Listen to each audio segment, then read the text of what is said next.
And let's see if I can not ruin your hearing.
Product not yet ready. Okay, so we're talking about sex, we're talking about sexuality. What do you see here? Right, you might see this on TV and think it's funny, you know, grandma is taking off her shirt and leaping at you. That's entertaining. But once you stop and look at it for sex and sexuality, what do you see? Yeah. Heterosexual, straight. Yeah. So it involves a lot of sex, in a way, right? It's explicitly about hooking up with people, right? Getting married, but it's very straight sex, right? It's a man and a woman, and they're really straight family. Yeah. Yeah. It's kind of the man when he takes charge, the woman throws him away. But when he's like, "Oh, man, she doesn't want me," then she's like, "Oh, it's okay. I'll have sex with you." Yeah. That's kind of annoying. Yeah, and so in that couple seconds, we've got these gender stereotypes, right? It takes 10 seconds to all of a sudden bring up all these issues of gender. And it's one thing when it's in your game, that means something different, but when it's in your advertisement, that is a whole other thing, right? That means the type of person who should buy this game is the type of person who supports those gender stereotypes, the type of person who is into men and women getting married and not much else, right? This is an oversimplification. Sims is a game that has a lot of support from the LGBT community. But that's kind of what this trailer is saying. Do you notice anything else? Yeah. Me? Yeah. Well, the first you see is that they have upgraded the game since the last time. So you see more of the game's new features, and also what. In each scene where he gets rejected, Yeah, different girls. yeah. He is a player. So Yeah. so you also see that there are also some relationships. Yeah. So that he learned from his previous mistakes and stuff. Perhaps he learns. Perhaps he just gets sad and that makes a girl take off her shirt. Yeah. Everyone was white. Thank you. That is a good point. Everyone was white. And this is another thing that Sims allows you to change races, but the advertising is still oriented towards white, straight people. Yeah. Did you have a hand over here with the laptop and the awesome hair? It was the same as she mentioned when the bride carried in the groom. Yeah, She took the male role. and inverted it. Yeah. Okay, so this, as I was saying, this is a game that gets picked up a lot by gay players as something that actually does have a lot of room for them to do what they want because you can make same-sex characters interact. And the community behind that is kind of awesome in that then they go and really do their own thing with it. So this video, which has awesome music that's been stuck in my head for days, is one that is made by a player, and you can see how much there is for a gay player to identify with. You can see how these same-sex characters interact, and you can see how much this player is really, really appreciates and loves this game.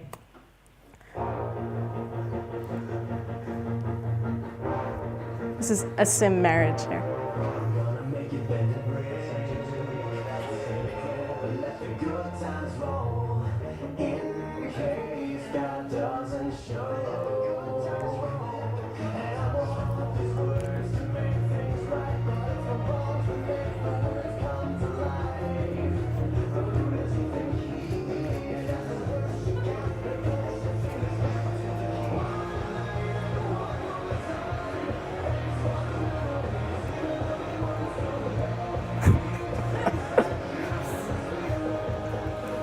Aw, cuddle.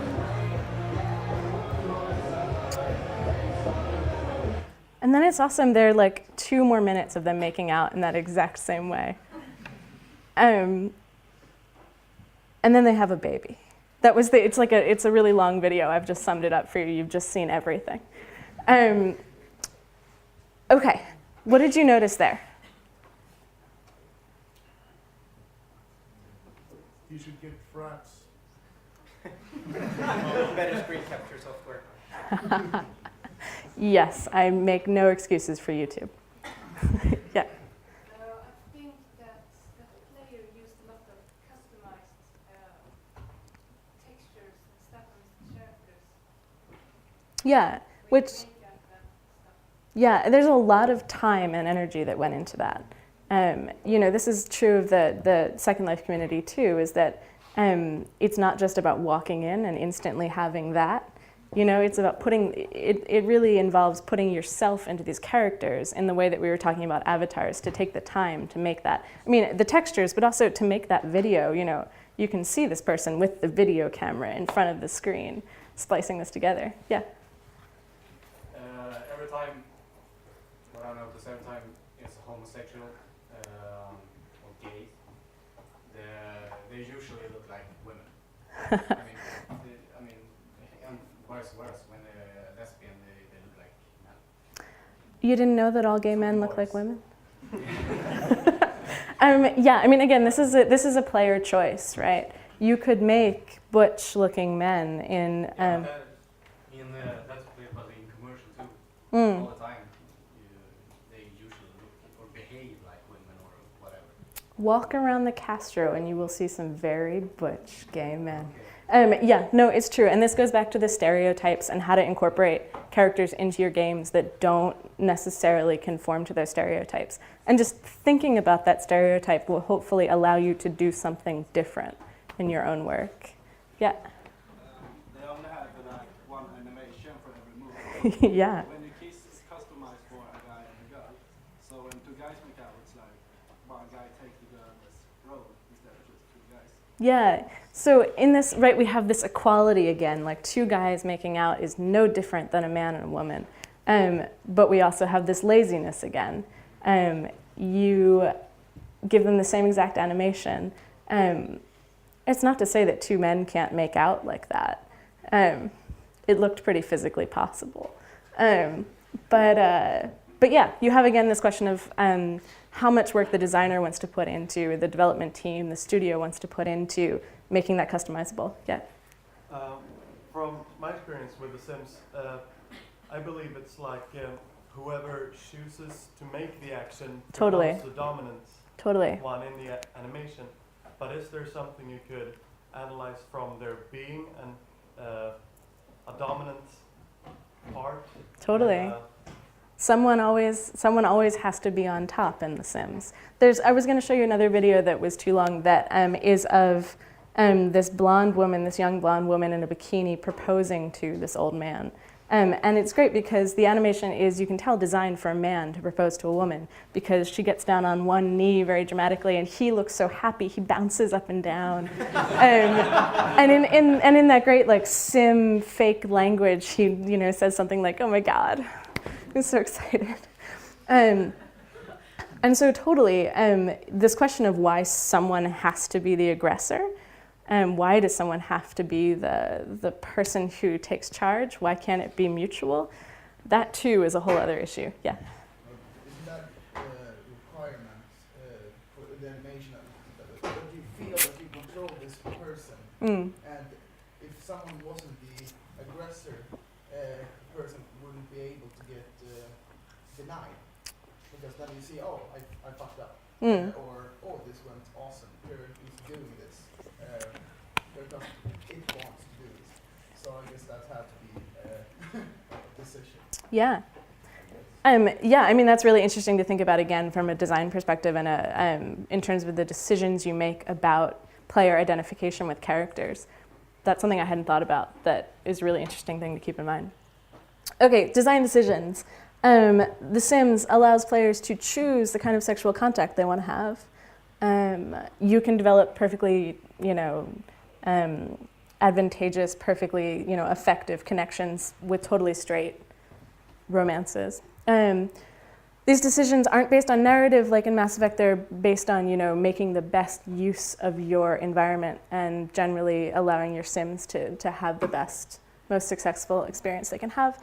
And the animations, but also the results are the same if you're hetero or homosexual. So there's no advantage for the player to hook up with people of the opposite sex. And from a mechanics perspective, that's something we're going to see in a sec in social games. That's really important, that when you're deciding the balance of how your game's going to work, to not give someone the advantage for picking a straight relationship. Okay, FrontierVille. Do you guys know this game?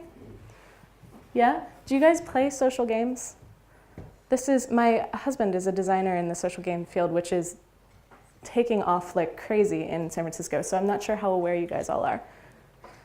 Go shake. Yes, I play Facebook games. You can admit it. Yes, proudly. What do you play? I'm playing it right now, but I used to play FrontierVille, a lot of console age. Yeah. And I play some butterfly game that's made. I think that people are really hesitant, gamers are really hesitant to admit they play these games because they're oriented towards us, but they're also oriented towards our mothers and towards, our nieces and nephews. Yeah, my mother plays my husband's games. My mother beats my husband at his own games. It's amazing. FrontierVille is relatively new and relatively big. These games, hit millions of daily active users very quickly. It's a really interesting space to think about in terms of being an artistic designer. That's a whole other issue, but do check out Facebook games, even if they seem really lame. So FrontierVille, like a lot of other Facebook games, is about going out and setting yourself up. It's kind of like The Sims in that you're trying to just establish the most successful daily life you can. So it's about going out west in America and setting yourself up as a person who goes west. You can make yourself a spouse. That spouse can be male or female, regardless of the gender that you pick for your player. The company that makes FrontierVille has been very vocal about the fact that they are totally into the fact that you can get gay married. It's not an accident. It's not something they just did, to seem equal. They intentionally wanted you to get gay married. You can raise children. You pick your children. It doesn't matter what gender your spouse is, what sex your spouse is, and they do the same things for you whether or not you're in a homo or a heterosexual relationship. So we're gonna watch the ad for FrontierVille and do this one last time to see what we notice.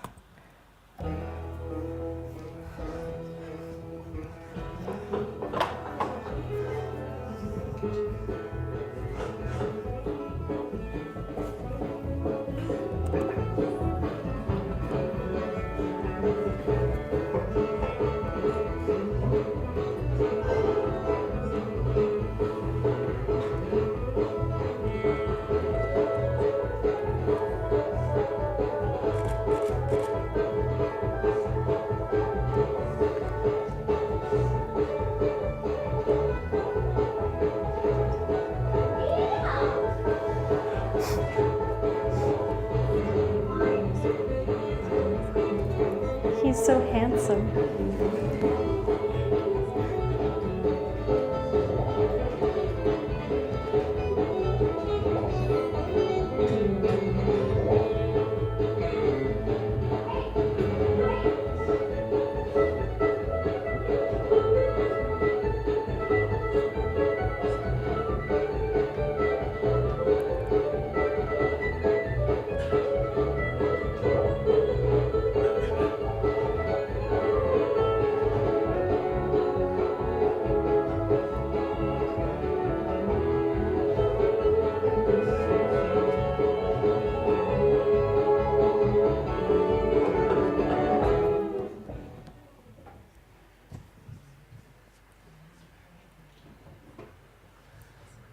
Okay.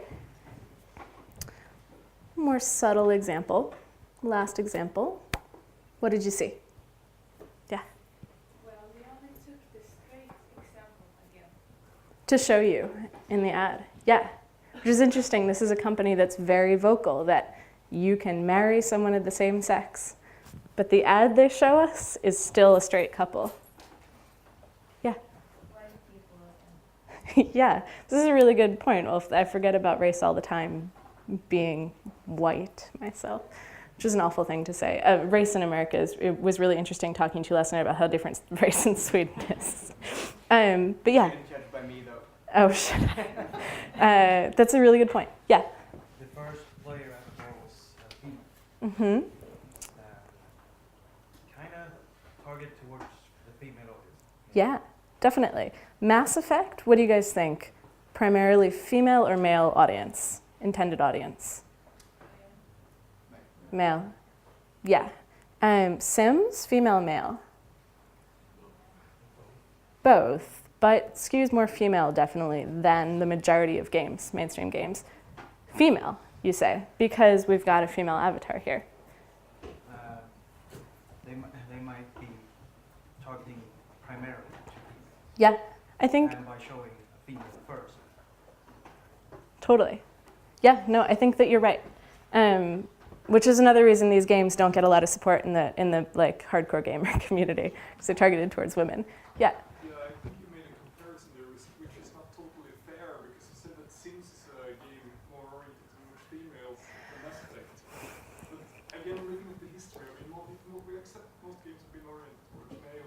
Yeah. In any game which is not primarily oriented at males but at both sexes, will automatically be oriented against females. So you feel like Mass Effect, is it because you can choose either gender, you feel like is more oriented towards women than the majority of mainstream games? I feel that it's kind of difficult to make a true assessment if you stereotype like that. It's either male or it's female. Ah, I see. So anytime it's even vaguely female, it's more than most games anyway. Yeah, that's not a bad point.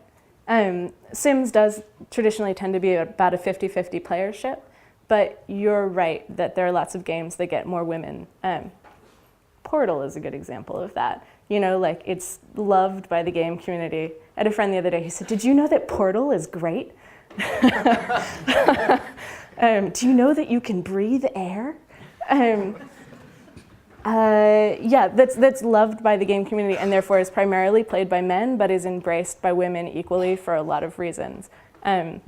And therefore is more female-oriented than other games, but that's because, you know, it's more than like 5% female playership. Yeah, okay, so we see a straight couple. Yeah, go ahead. Yeah, the advertisement, isn't it, I mean, those that designed the game or made the game aren't the same ones perhaps advertising their own game. Uh-huh. The advertisement team also are the one responded, perhaps they wanted a different way, the designer of the game. Yeah. But because the advertisement team said, no, you can't, Yeah. we won't help you if we don't do it my way. Yeah, this is interesting because this is a part of the industry that I know well. I can tell you how that normally goes down. So, I mean, this is a thing we're going to think about in our fun, sexy workshop, in which, like, not just the decisions you make, but how to communicate with your advertising team and how to communicate with your art team, so that the things you want to communicate actually reach your players. In the situation with a social game, it's very possible that the advertising department was different than the design department. In fact, I'm sure they were. However, the designers tend to be pretty involved with how the ads go because the ads are such a huge, what they care about is revenue, and the ads are a huge part of that. So designers tend to be involved. In this case, the CEO of this company is the one who's really into the fact that you can get gay married. And I'm sure he said whether or not that ad was good or bad. So in this case, it's interesting because the same person who's really into that you can get gay married is also the one who okayed that ad. Which is a thing to think about too. You know, you guys might personally be totally cool with homosexuality in games. You might put it into your games. You might communicate with your art departments a certain way. But go back and look at what they make. You know, your advertising departments, your art departments in big studios. And make sure you agree with what they put out there. And make sure you look at them with this like eye for analysis and detail. Yeah? What are your thoughts on whenever, if you would advertise a game, like the Sims commercial, yeah. With a gay marriage, yeah. What are your thoughts on it becoming an HBT game? That's the Swedish AO.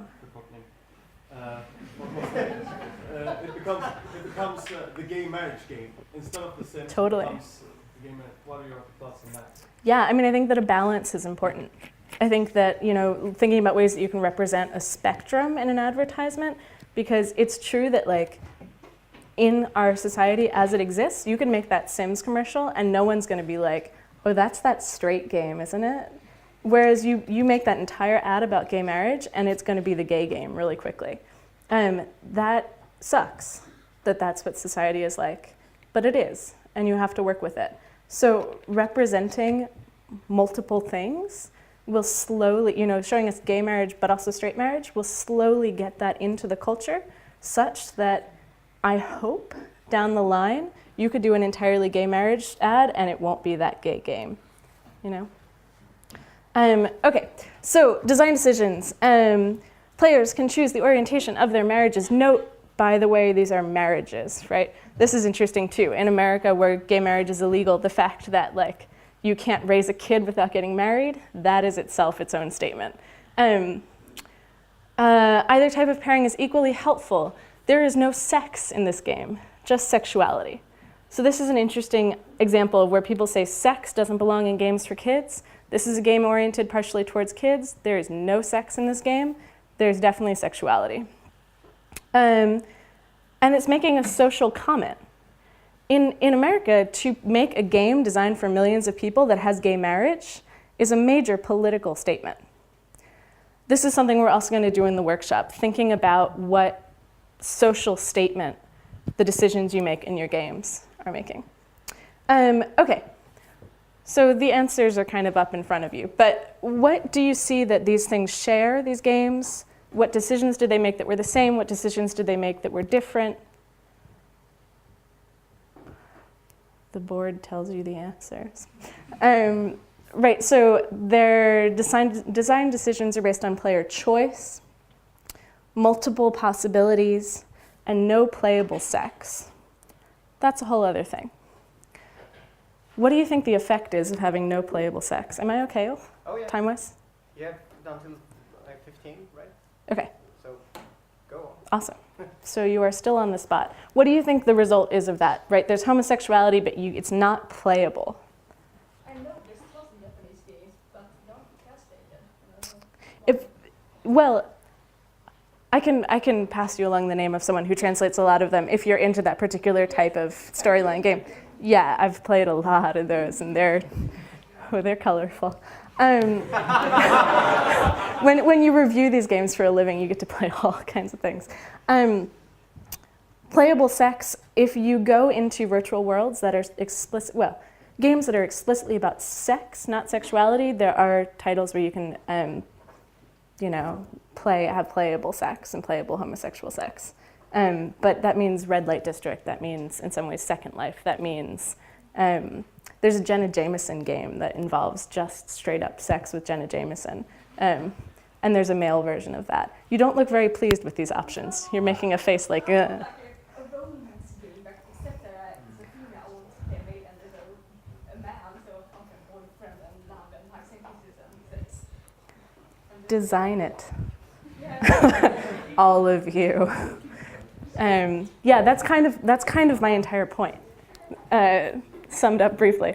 Okay, so things that these design decisions promote: inclusiveness. So that doesn't mean just gay, that means a whole range of sexualities. A sense of equality. This is also called laziness, but is a sense of equality nonetheless. And a personal investment on the part of the player. So the player, regardless of sexuality, kind of can feel like they themselves are invested. If they're gay, they feel like they can be gay. They feel like there's a choice, and that itself, even if they choose to be straight, is a personal investment.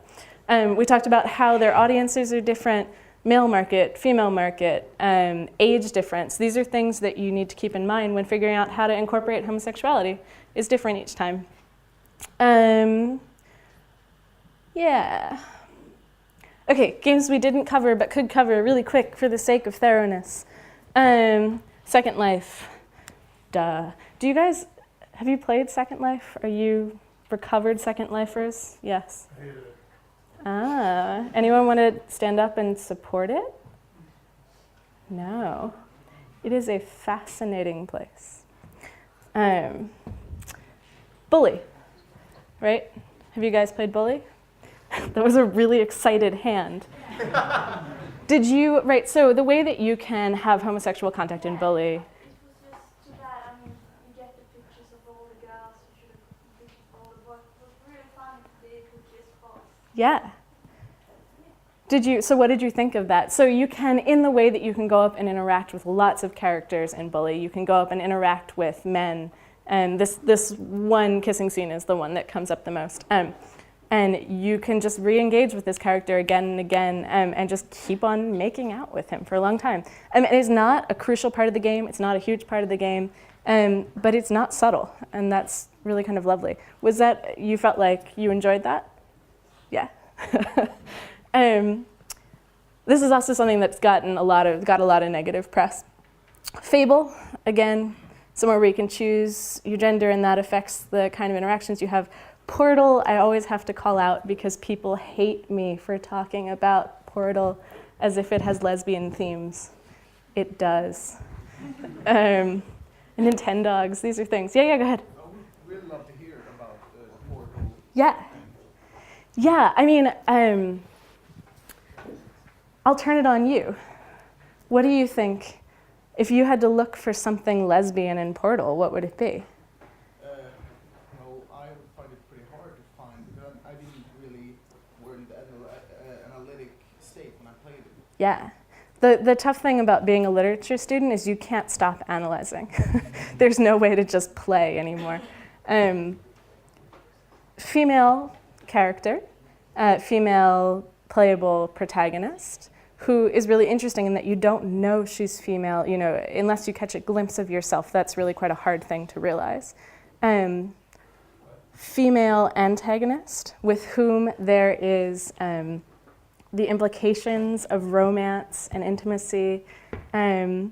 Feminized, adorable companion cube, right? These are things that are not, the point of this is not necessarily that they intended this when they made this, but if we analyze, so like we analyze literature like this and art like this all the time. This is what people accuse me of overanalyzing for. We do this for other art forms. Maybe it's silly, but it's super fun, and we should be doing this to video games too because they're an art form too. Yeah. So did you want to follow up on that? Yeah, that's a pretty interesting point. Probably because the setting is with this female character, I thought that was displayed from the beginning because I like that touch. But more of this robot, I think you mean it's at the end, but I get the family feeling from that. Like the overprotective mother. I think Freud would have some things to say to you about how that's about lesbianism too. Don't you bust the boss's balls? The last boss, Hey. you take his balls and you, or her balls. Yeah. So totally. Make a counter argument. No, this game looks like it's about lesbian orientation, but it's about straight orientation, or it's about transgender orientation.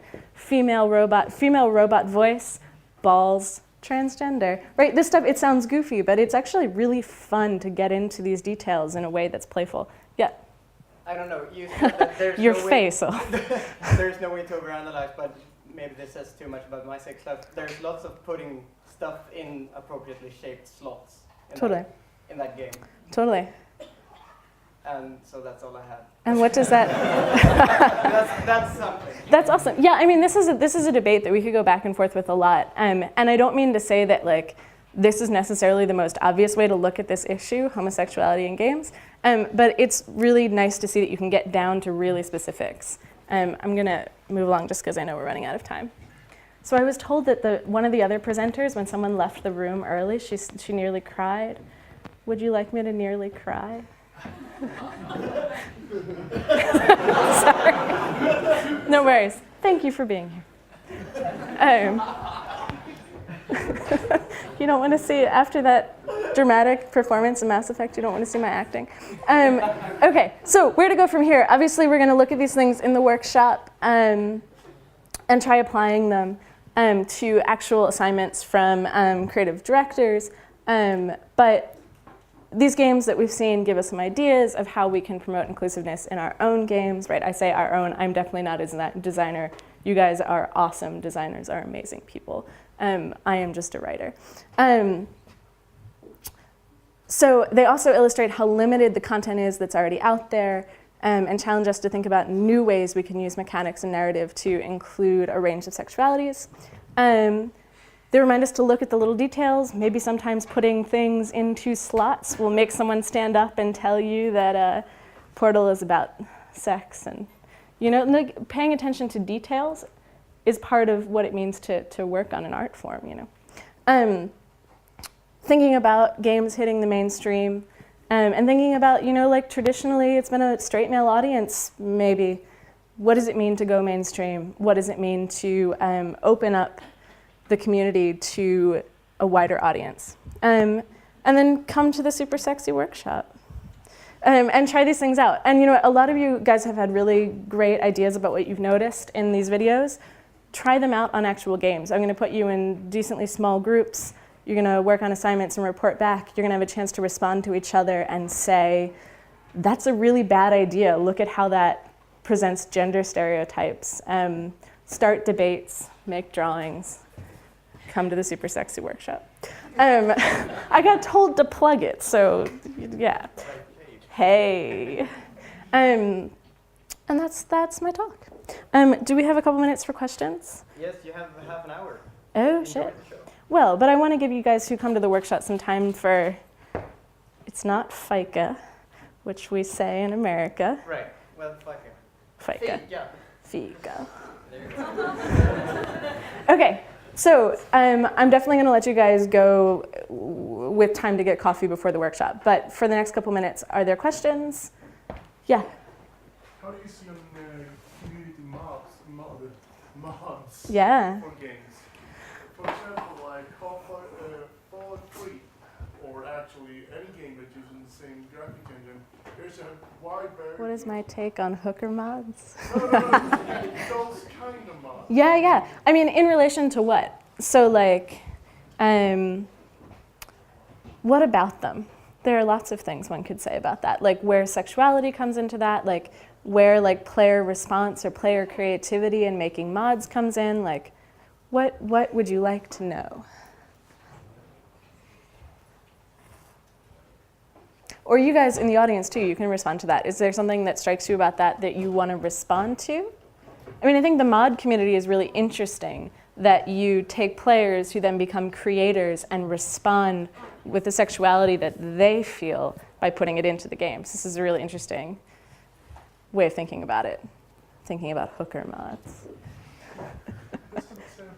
Yeah, no, totally. Sorry, I repeat. So like in the community I'm in, when you say sex worker, which is the like polite way of saying prostitute, or anyone who works professionally in sex. So the word hooker is somehow entertaining to me because it's sort of unacceptable in America. So I get to stand up in Sweden and say hooker mod. And none of you, well, maybe you judge me, but you judge me silently. There was something over here. Yeah. As a player, I'm most great. I have scenes Yeah. tons of mods, it just makes the game more fun. But then again, as a sort of writer, Yeah. you know, if someone will take my character and do something he will never do, Yeah. it will upset me really. So Yeah, fan fiction. so it's my character should really be doing that, and it sort of upsets me as a writer, but as a player, I think it's great. So That feeling of being upset is really interesting. When something is upsetting, it's worth exploring. Seriously, read fan fiction. I mean, fan fiction is full of homosexuality. Fan fiction is notoriously written by women rewriting men's stories, including like about men having sex. Slash is like an overwhelming percentage is women taking men's stories and making them about men having sex. This is, I mean, in some ways a different issue, but in some ways that community overlaps with the gamer community. The idea of reworking narrative, right? This is, again, a whole other talk, but like, go to fanfiction.net, go to the adult section. It is, right, like I analyze literature and this is what I write my papers about for class, and my professors think that I'm weird, but it's fascinating. There was, yeah, go ahead. I thought about Dragon Age. There are 6 seasons in that, and they kind of made it that the clothes are kind of on the skin of the characters, so it feels like they wanted to make them naked, but they weren't allowed. So then there's such a big mod community. They knew that if one wants them to be naked, they would download a mod for it. Interesting. That's a really interesting model for getting around the ratings that you guys might work with, you know, like getting around what the people in charge of your studios might want. You know, you produce something that you know the community can make something different out of. That's kind of awesome. I didn't realize they did that intentionally.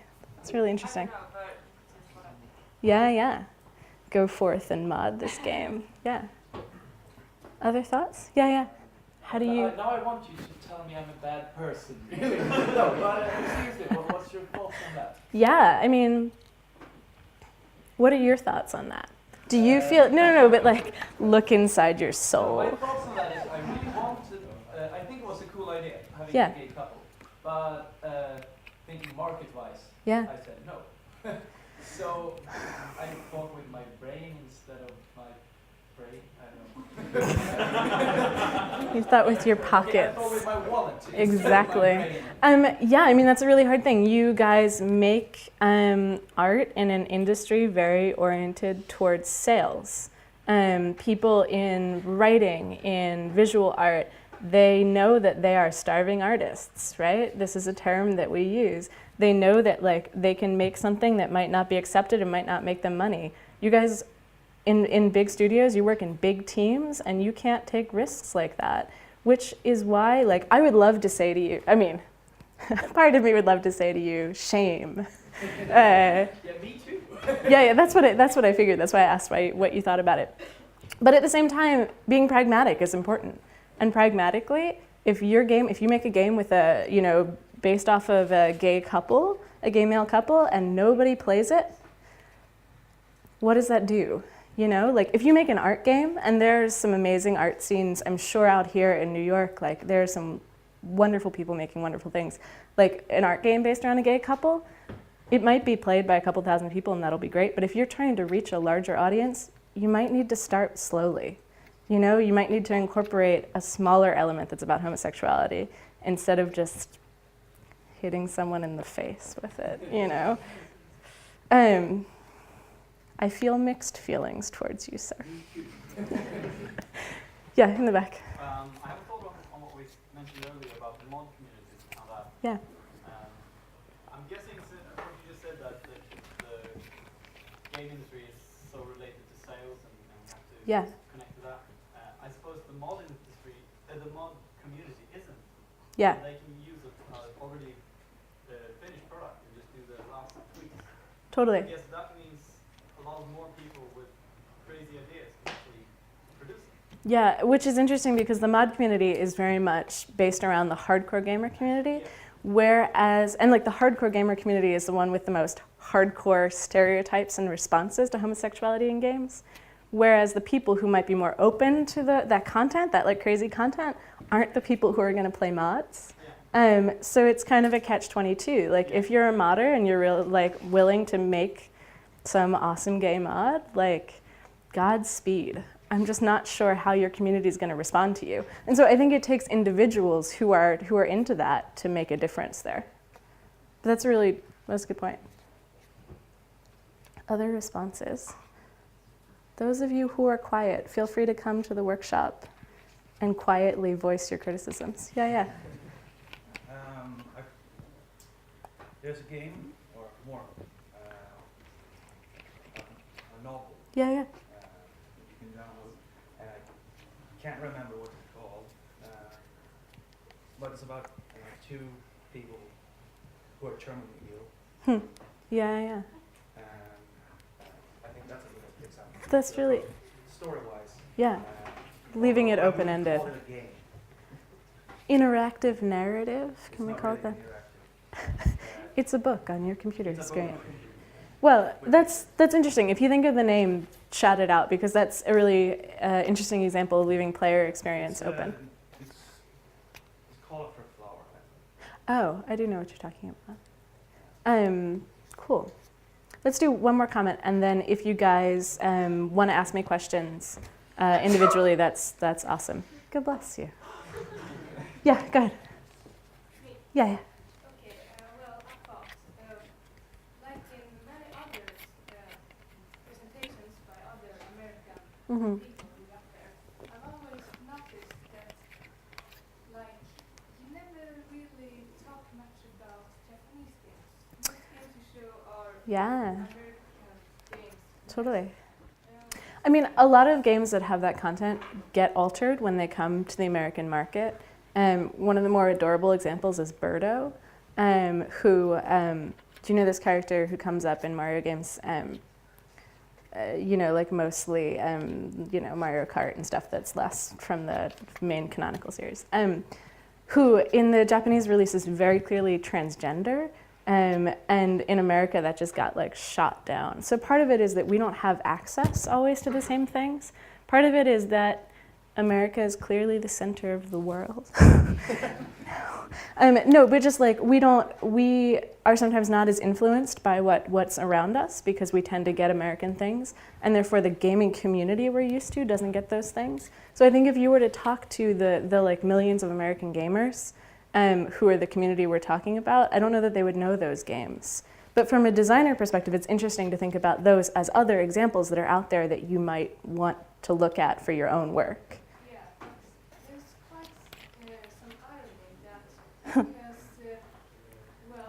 most Japanese games only get exported to the US, or, it takes stop in the US, Yeah. they never reach Europe. Huh. So the US gets more Japanese games than Europe does. And then we filter with our censorship, and you never get all of the gayness. That's interesting. That's interesting to think about. And if you come to the workshop, which I continue to plug, you maybe know more about those games and homosexuality in them and can share that, and maybe incorporate it. I'm really going to let you guys go in a sec. Yeah, Ulf. Yeah, it was on that note.